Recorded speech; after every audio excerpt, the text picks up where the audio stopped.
Magandang umaga po sa inyong lahat.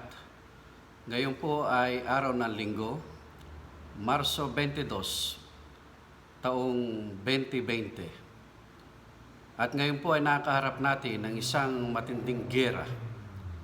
Giyera sa COVID-19 virus. At ito po ngayon ay pandemic. Ibig sabihin, ang virus na ito ay nasa iba't ibang mga bansa na. Kaya nga po marami pong mga simbahan ngayon ang nagsarado ng kanilang pagsamba. At marami pong mga bayan ang lockdown na. Ganon din po dito sa aming bayan, sa Santo Domingo. Ngunit hindi po kami napipigil ni numan o ng anuman sa pagsamba sa Diyos. Kaya sa araw pong ito ay sabay-sabay po kaming sumasamba sa Diyos sa mga bahay-bahay ng aming mga miyembro dito po sa aming lugar. At ngayon pong araw na ito ay atin pong pagbubulayan ang Juan Kabanatang 9, talatang 1 hanggang 41. Ang pamagat po ng aking mensahe ngayon ay dati akong bulag, ngayon hindi na. Nakikipagdigma na tayo ngayon sa COVID-19 pandemic virus. Marahil ay tinatanong natin sa ating sarili kung sino ang nagkasala laban sa Diyos. Mga makasalanan ba tayo kung bakit pinahihintulutan ng Diyos nang magkaroon ng deadly virus? Ito ba ay parusa mula sa ating Diyos? O ito ba ay isang nilikha ng kanyang kalaban na dyablo? Si Jesus at ang kanyang mga alagad ay dumaraan lamang nang tanungin siya ng kanyang mga alagad tungkol sa isang mahalagang katanungan sa kanilang kalagitnaan. Rabi, sino ang nagkasala? Ang taong ito o ang kanyang mga magulang na naging dahilan upang ipanganak siyang bulag? Ang mga alagad ay kinuha ang pagkakataong yaon upang suriin, alamin kung ano ang nasa isip ng Panginoong Hesukristo na may kaugnayan sa pagkabulag ng taong ito. Bakit kaya nagtanong sila ng ganoon? Tingnan natin ang sitwasyon ng pobreng bulag na ito. Alam niyo, sa panahon ni Jesus, ang bulag ay tinuturing ng mga makasalanan. Kaya sila ay pinalalayas o kaya sila ay outcasts. Walang nagtitiwala sa kanila na magtrabaho sa kanilang mga bukid. Inaalagaan sila ng kanilang mga kamag-anak. Ngunit kailangan nilang mamalimos, magmakaawa sa mga tao.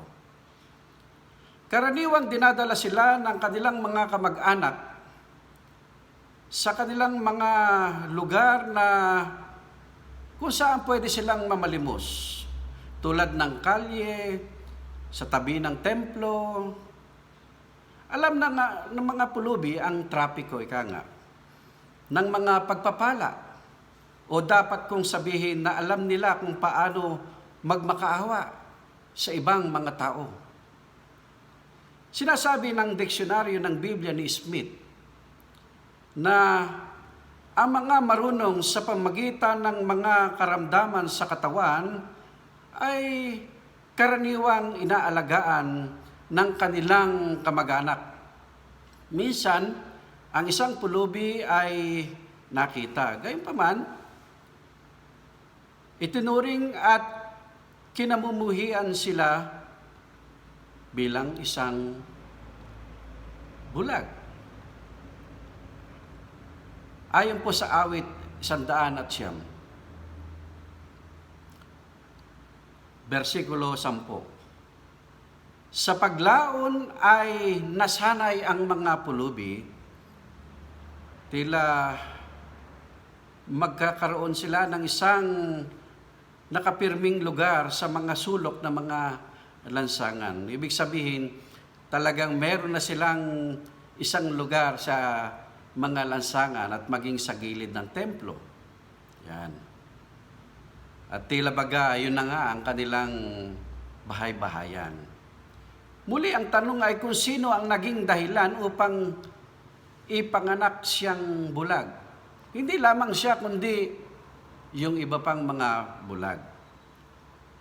Tingnan po natin, pag-aralan natin ang teolohiya ng Pythagorean. Sabi nila,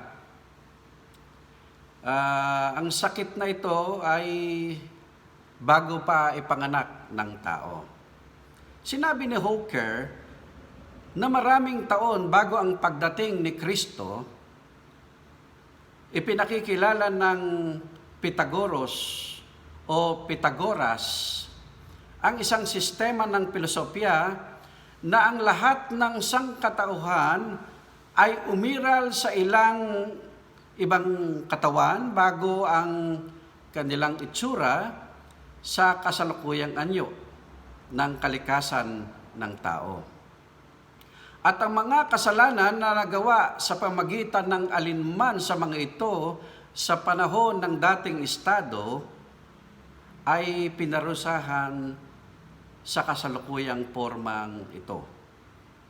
Tila pareho ito sa paniniwala ng Hindu sa kanilang batas ng karma at reincarnation.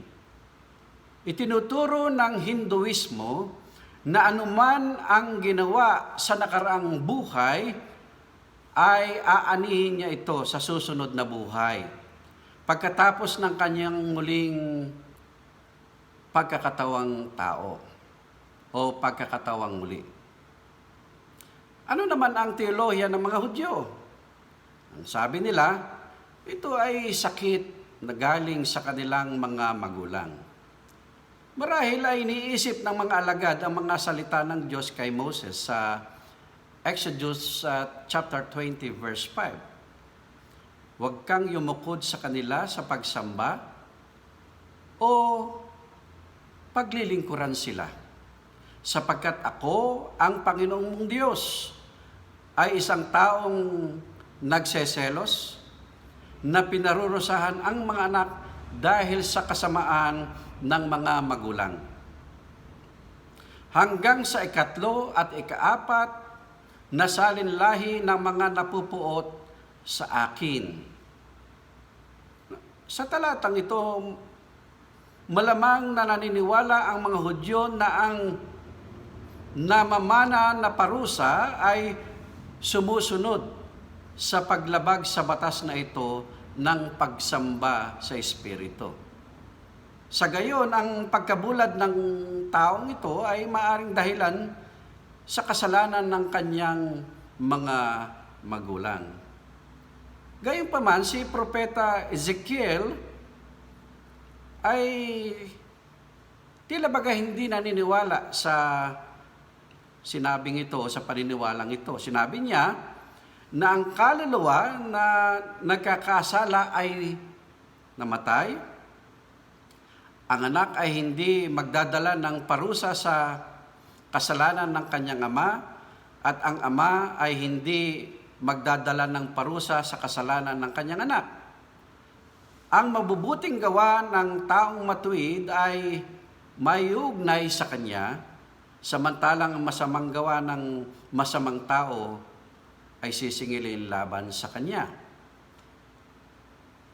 Ang umiiral na paniniwala ng mga alagad ay maaring magkakaiba sa kontemporaryong teoryang pangagham ngayon, na ang ating pagkakasakit sa ngayon ay maaring sanhi ng mga genes o DNA kaya na nagmula sa ating mga magulang. Kaya kung mayroon kang mataas na presyon sa dugo o kaya mihika ka, diabetes o ano paman, tinatanong ng doktor kung may mga karamdaman ang iyong mga magulang. Alam nyo, sa diwa ng pandemic ngayon, may ilang mga tao na naniniwala na nakakaranas tayo ng pandemic na ito dahil sa mga kasalanan ng ating mga ninuno at tayo ay nabubuhay sa ganon ding kalagayan. Makasalanan din tayo. Naniniwala ang iba na ang COVID-19 ay nagmula sa mga kakaibang hayop o kaya tinatawag na exotic animals, katulad ng mga bats, butiki, at iba pa. Ang sabi nila ito'y galing sa Wuhan, China. Naniniwala ang iba na ito ay isang paglikha ng isang laboratorio ng militar ng China. Kung nais nating paniwalaan ang mga Amerikano. Sinisisi din ng gobyerno ng Chino ang mga Amerikano sa outbreak ng virus na nakakamatay na ito. Hindi ko alam kung saan talaga nanggaling. Ang alam ko ay sa sandaling ito, marami pong tao ngayon ang namamatay dahil sa killer virus na ito. Tingnan po natin ang pagpapagaling ng bulag o paggaling ng pobreng bulag na ito. Yun po ay araw ng Sabat o Sabado. Ang araw para makapagpahinga ang mga Hudyo. Ngunit may pagmamahal, sabihin nating pakikiramay pa rin si Jesus upang pagalingin ang bulag na ito. Sinabi ni Jesus, kailangan kong gawin ang gawain ng nagdala sa akin. Malapit na ang gabi, walang makakapagtrabaho. Ipinakita ni Jesus ang gawain niya, ang kanyang misyon. Sa talatang 4 ay nangangahulugang dapat siyang magmadali habang may oras, habang may pagkakataon. Dahil may oras na hindi siya makapagtatrabaho pa, na parang alam niyang darating na ang kanyang kamatayan. Sa verse 32, sinabi ng pobreng bulag na ang pagkabulag ay hindi na mapapagaling. Sinabi ng bulag, buhat ng lalangin ang sanlibutan ay hindi narinig kailanman na napadilat ng sinuman ang mga mata ng isang taong ipinanganak ng bulag. Saan kaya niya nakuha ang ideyang ito? Marahil ay nakinig ang lalaki sa mga taong nakikipag-usap sa kanya habang siya ay namamalimos sa mga sulok ng kalye. Pero tingnan po natin sa verse 3. Yung pong bulag, pinagaling ng Panginoong Kristo. Sinasabi ni Wycliffe, sinagot ni Jesus ang tanong ng mga alagad sa ibang klase ng pamamaraan. Pinayagan ng Diyos ang kondisyong ito upang ipakita ang kanyang kaluwalhatian dahil ang kanyang kapangyarihan ay magiging operatiba sa kasong ito ng pobreng bulag. Yun nga, ang bulag ay gumaling sa pisikal. Tingnan po niyong verses 6 and 7. Si Jesus ay may ilang ritual na ginawa lamang niya sa pagkakataong yaon. Gumawa siya ng putik sa kanyang laway. O kumbaga, kumuha siya ng abo o lupa, pagkatapos binasa niya ito ng laway. Nilagay niya o inilapat sa mga mata ng bulag ang putik na ito. Pagkatapos, inutusan niya ang lalaki na pumunta sa Siloam at maghugas.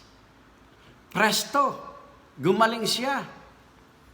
Naharap siya ngayon sa pagsisiyasat ng mga Hudyo. Gumaling siya, so eto na mga nag-iimbestigang mga Hudyo. Kabaliktaran ito sa turo ng ating mga doktor at siyentipiko sa kasalukuyan. Yung pong ginawa ng ating Panginoon na nilawayan niya yung putik at nilagay dito. Ngayon, anong sabi ng ating gobyerno, ng mga scientists, sa mga doktor? Hindi natin dapat hawakan ang ibang tao, lalo na kung hindi natin sila kilala. Sundin ang social distancing upang makontain ang COVID-19 virus. Hugasan ang ating mga kamay ng sabon sa loob ng 20 seconds. Gumamit ng hindi bababa sa 60% na alcohol upang i-disinfect ang virus ng COVID-19 sa ating mga kamay at marami pang iba na iniuutos sa atin. Sa ating passage ngayon, ginamit ni Jesus ang laway sa pagpapagaling ng bulag sa Marcos 8:23. At ginamit din niya ito upang pagalingin ang bingi sa Marcos 7:33. Maaaring mong sabihin, Yaki, huwag kang magkamali. Ang kanyang laway ay walang mahiwagang kapangyarihan o walang magic. Gayunpaman, sinabi ni Robertson na ang mga curative effects ng laway ay ginaganap sa maraming mga lugar. Ang mga Hudyo ay ginawang epektibo ang laway para sa mga problema sa kanilang mga mata. Pero pinagbabawal lamang ito sa araw ng Sabat o Sabado. Bukod dito, hindi ginawa ng Diyos ang pagkabulag. Ngunit ginamit niya ang pagkabulag ng taong ito upang ipakita ang kanyang makapangyarihang kalwalatian at kapangyarihan sa lahat ng mga nakapaligid sa kanila. Malay natin, ang ating mga nakakatakot na karanasan ngayon sa pandemic na ito ay maaring magtulak sa atin upang palakasin ang ating pananampalataya at ibahin ang ating sarili sa isang bagong breed na mga Kristiyano. Sa mahabang panahon ay hindi natin naranasan ang revival ng Espiritu Santo. Tulad ng naranasan ng mga Kristiyano sa Korea noong 1903, 1907, at marami pang mga taon. Tulad ng naranasan ng mga Kristiyanong Amerikano sa Azusa Street noong 1906 hanggang 1915. Ang revival ng Welsh noong 1904 hanggang 1905 at marami pang iba. Kaya nga, naisip ko at sana'y samahan niyo ko. Sabihin natin, halika na banal na Espiritu, kailangan po namin kayo. Come, Holy Spirit, we need you.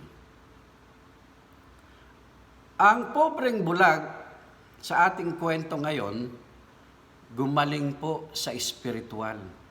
Basahin po niyo yung verses 35 hanggang 38.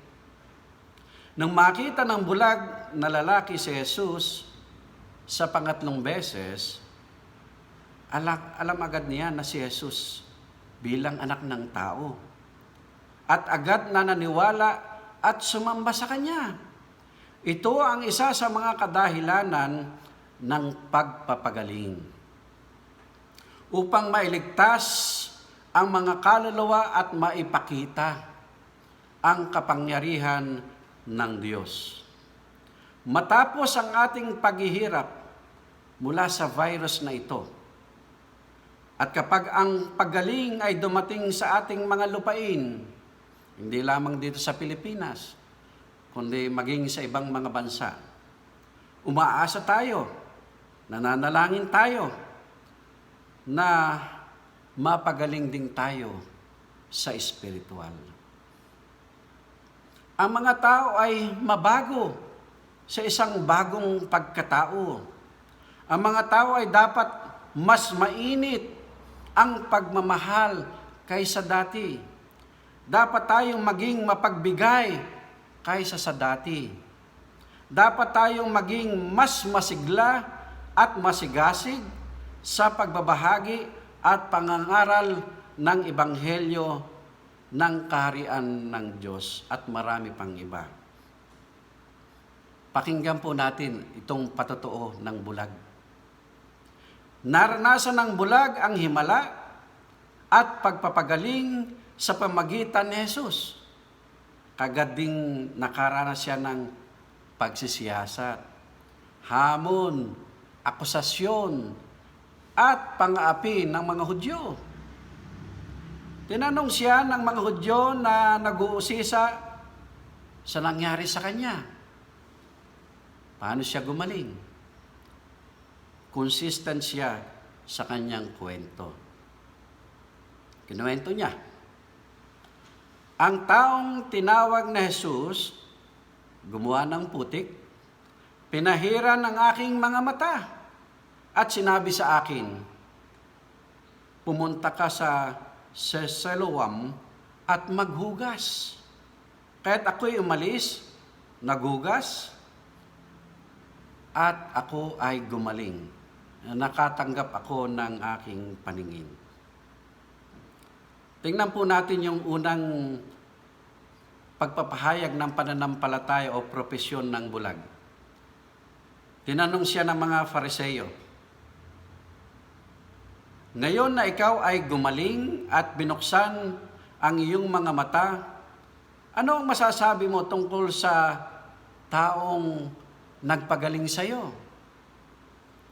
Ang tao ay sumagot, siya po ay isang propeta.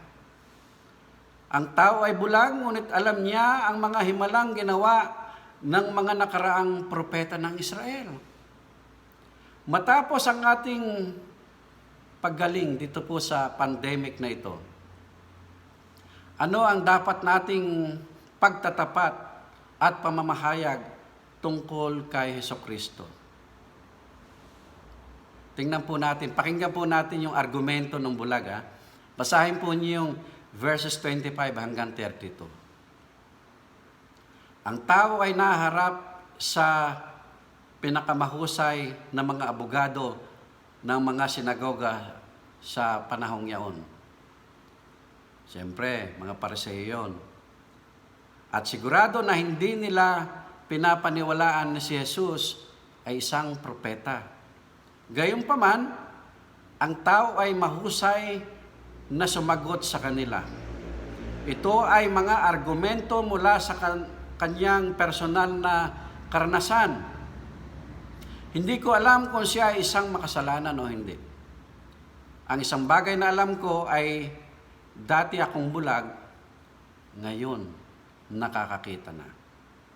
Sabi sa verse 30, ito ay isang kamangha-manghang bagay. Hindi mo alam kung saan siya nagmula, ngunit pinagaling niya ang aking mga mata. Sa verse 31, alam namin na ang Diyos ay hindi nakikinig sa mga makasalanan. Ngunit pinapakinggan niya ang sinumang sumasamba sa Kanya at gumagawa ng Kanyang kalooban. Sa verse 32, mula pa ng nilikha ay hindi pa narinig na may nakapagpagaling sa mga mata ng isang taong ipinanganak na bulag.